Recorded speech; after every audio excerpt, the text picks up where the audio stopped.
Bonjour, je m'appelle Philippe Silberzan, bienvenue dans mon podcast Survivre et prospérer dans un monde de surprises.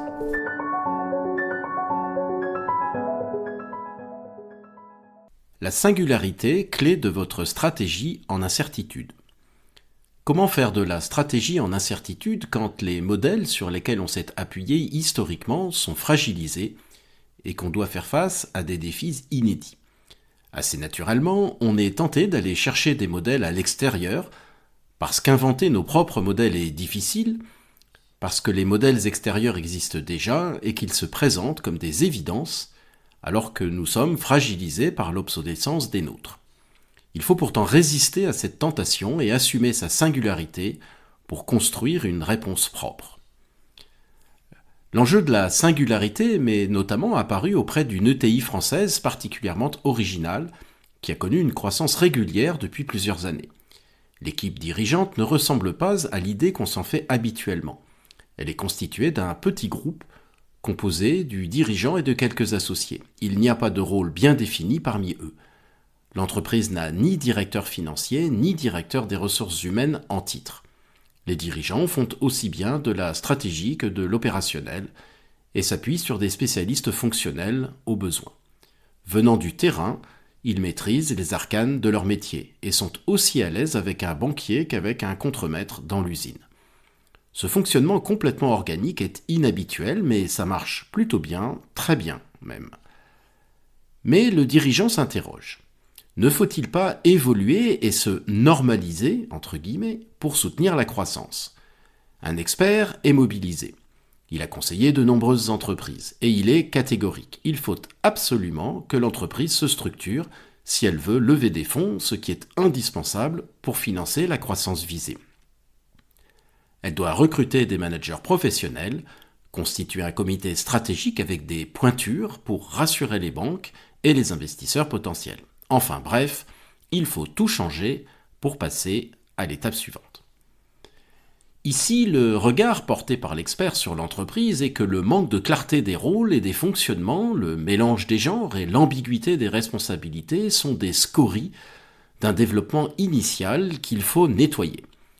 Le modèle mental est « l'organisation actuelle correspond à un désordre entrepreneurial qui doit céder la place à un ordre managérial ». Alors c'est une façon de voir les choses, et elle est parfaitement défendable.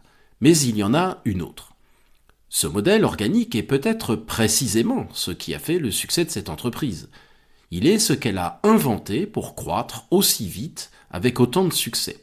Il exprime sa singularité, et cette singularité, construite à rebours des fausses évidences, est la clé de son avantage concurrentiel. L'expert y voit un désordre, mais on peut y voir une construction organique fluide et réactive très adaptée aux situations incertaines et changeantes. Les fausses évidences, comme ici le fait qu'une entreprise qui grandit doive se conformer à des standards d'organisation, sont comme des feux extérieurs qui menacent de nous dévorer. Leur force, et le fait que nos propres modèles soient fragilisés, nous font douter qu'on puisse leur résister. Y résister, pour notre dirigeant, peut consister à reformuler la question.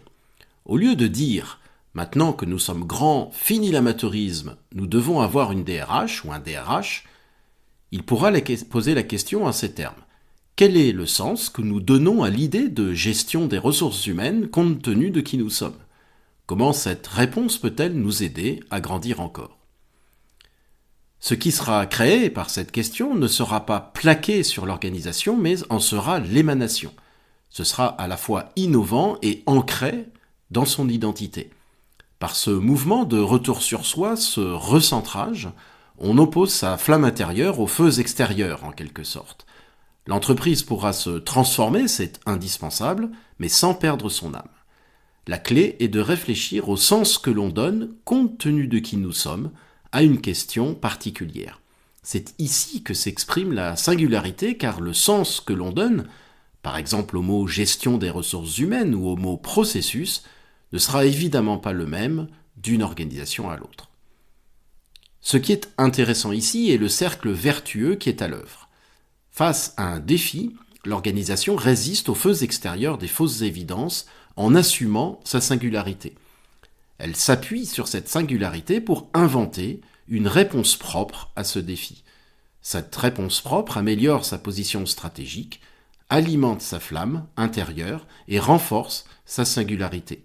Cette singularité renforcée permet de résister plus facilement aux feux extérieurs. Être capable de se différencier, bien sûr, est un des préceptes classiques de la stratégie. On gagne rarement en copiant les recettes des autres. Mais ici, l'idée est que la différenciation ne concerne pas que les produits. Elle concerne aussi l'organisation, la façon dont on fait les choses et, au final, qui on est. On n'est en effet pas singulier parce que l'on fait des produits différents. C'est parce que l'on cultive notre singularité que ce qu'on fait est différent, y compris nos produits. Naturellement, en ne se conformant pas aux préceptes normalisés, on s'expose aux réticences de certains partenaires.